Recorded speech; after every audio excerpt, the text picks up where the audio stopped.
आखिर महाभारत युद्ध के 16 साल बाद ऐसा क्या हुआ कि कर्ण की आत्मा पांडवों से मिलने आई। आज हम आपको महाभारत से जुड़ी एक अद्भुत घटना के बारे में बताएंगे, जब युद्ध में मारे गए सभी वीर योद्धा जैसे कि भीष्म, द्रोणाचार्य, दुर्योधन, अभिमन्यु, द्रौपदी के पुत्र कर्ण, शिखंडी आदि एक रात के लिए पुनर्जीवित हुए थे।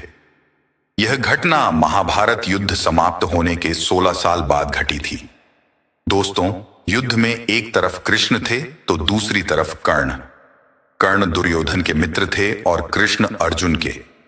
यदि युद्ध में कर्ण को असहाय स्थिति में देखकर नहीं मारा जाता तो अर्जुन कर्ण को नहीं हरा पाते। कृष्ण की नीति के तहत ही कर्ण का विवाह द्रौपदी से नहीं हो पाया। कृष्ण ने अपनी नीति से कर्ण के कवच कुंडल छीन लिए और इंद्र द्वारा दिया गया अचूक अस्त्र भी घटोत्कच पर चलवा दिया। इस प्रकार हम देखते हैं कि युद्ध के पहले से ही कर्ण और कृष्ण के बीच संघर्ष चलता रहा था। कृष्ण ने ऐन वक्त पर कर्ण को यह बताया था कि कुंती उसकी मां है, लेकिन युधिष्ठिर और अर्जुन को इसका पता नहीं था। यदि युधिष्ठिर को यह पता होता कि कर्ण उनका बड़ा भाई है तो वे राज्यपाट की लड़ाई नहीं लड़ते, बल्कि कर्ण को ही राजा बनाने की लड़ाई लड़ते। राजा बनने के बाद युधिष्ठिर धर्म और न्यायपूर्वक शासन करने लगे।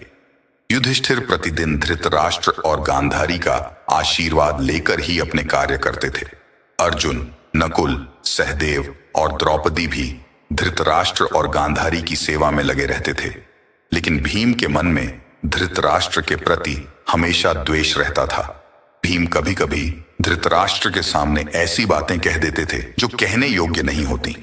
इस प्रकार धृतराष्ट्र और गांधारी को पांडवों के साथ रहते रहते 15 साल बीत गए। एक दिन भीम ने धृतराष्ट्र और गांधारी के सामने कुछ ऐसी बातें कह दी जिससे उनके मन में बहुत शोक हुआ। तब धृतराष्ट्र ने सोचा कि अब पांडवों के आश्रय में रहते बहुत समय हो चुका है, इसलिए अब हमें वन में रहना ही उचित है। गांधारी ने भी धृतराष्ट्र के साथ वन जाने की सहमति दे दी। धृतराष्ट्र, गांधारी के साथ विदुर और संजय ने भी वन जाने का निर्णय लिया। वन जाने का विचार कर धृतराष्ट्र ने युधिष्ठिर को बुलाया और अपने निर्णय की बात कही। पहले तो युधिष्ठिर को बहुत दुख हुआ, लेकिन बाद में महर्षि वेदव्यास के समझाने पर वे मान गए। जब युधिष्ठिर को पता चला कि विदुर और संजय भी धृतराष्ट्र और गांधारी के साथ वन जा रहे हैं तो उनका शोक और बढ़ गया। धृतराष्ट्र ने बताया कि वे कार्तिक मास की पूर्णिमा को वन के लिए प्रस्थान करेंगे। वन जाने से पहले धृतराष्ट्र ने अपने पुत्रों और अन्य परिजनों के श्राद्ध के लिए युधिष्ठिर से धन मांगा। भीम ने द्वेषवश धृतराष्ट्र को धन देने से इनकार कर दिया।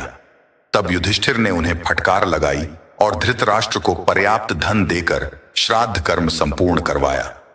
तय समय पर धृतराष्ट्र, गांधारी, विदुर और संजय ने वन यात्रा प्रारंभ की। इन्हें जाते देख पांडवों की माता कुंती ने भी वन में निवास करने का निश्चय किया। पांडवों ने उन्हें समझाने का बहुत प्रयास किया, लेकिन कुंती धृतराष्ट्र और गांधारी के साथ वन चली गईं। धृतराष्ट्र आदि ने पहली रात गंगा नदी के तट पर बिताई और फिर कुछ दिन वहां रुकने के बाद कुरुक्षेत्र पहुंचे। यहां महर्षि वेदव्यास से वनवास की दीक्षा लेकर सभी सतयुग के आश्रम में निवास करने लगे। वन में रहते हुए धृतराष्ट्र ने घोर तपस्या की, जिससे उनके शरीर का मांस सूख गया और सिर पर जटा धारण कर वे कठोर तपस्या में लीन हो गए। गांधारी और कुंती भी तपस्या में लीन हो गईं। विदुर और संजय उनकी सेवा में लगे रहते और तपस्या करते थे। वन में रहते हुए 1 वर्ष बीत गया। एक दिन युधिष्ठिर के मन में वन में रह रहे अपने परिजनों को देखने की इच्छा हुई। उन्होंने अपने सेना प्रमुखों को बुलाया और वन जाने की तैयारी की। पांडवों के साथ कई नगरवासी भी थे जो धृतराष्ट्र आदि के दर्शन करना चाहते थे। पांडव अपनी सेना के साथ उस स्थान पर पहुंचे जहां धृतराष्ट्र, गांधारी और कुंती रहते थे। युधिष्ठिर ने उन्हें देखकर बहुत प्रसन्नता और शोक दोनों का अनुभव किया। धृतराष्ट्र, गांधारी और कुंती भी अपने पुत्रों और परिजनों को देखकर प्रसन्न हुए। युधिष्ठिर ने वहां विदुर जी को नहीं देखा तो धृतराष्ट्र से पूछा। धृतराष्ट्र ने बताया कि वे कठोर तप कर रहे हैं। तभी युधिष्ठिर को विदुर उसी ओर आते हुए दिखाई दिए, लेकिन इतने सारे लोगों को देखकर वे लौट गए। युधिष्ठिर उनसे मिलने के लिए पीछे पीछे दौड़े और उन्हें एक पेड़ के नीचे खड़ा देखा। उसी समय विदुर जी के प्राण निकलकर युधिष्ठिर में समा गए। युधिष्ठिर ने देखा कि विदुर जी के शरीर में प्राण नहीं है, तो उन्होंने उनका दाह संस्कार करने का निर्णय लिया। तभी आकाशवाणी हुई कि विदुर जी संन्यास धर्म का पालन करते थे, इसलिए उनका दाह संस्कार उचित नहीं है। यह सुनकर युधिष्ठिर ने धृतराष्ट्र को बताया, जिससे सभी को आश्चर्य हुआ। अगले दिन महर्षि वेदव्यास धृतराष्ट्र के आश्रम आए और उन्होंने बताया कि विदुर धर्मराज यमराज के अवतार थे और युधिष्ठिर भी धर्मराज का ही अंश हैं। इसीलिए विदुर जी के प्राण युधिष्ठिर के शरीर में समा गए। महर्षि वेदव्यास ने धृतराष्ट्र, गांधारी और कुंती से कहा कि वे अपनी तपस्या का प्रभाव दिखाएंगे और उनसे जो इच्छा हो वह मांगने को कहा। धृतराष्ट्र और गांधारी ने युद्ध में मारे गए अपने पुत्रों और कुंती ने कर्ण को देखने की इच्छा प्रकट की।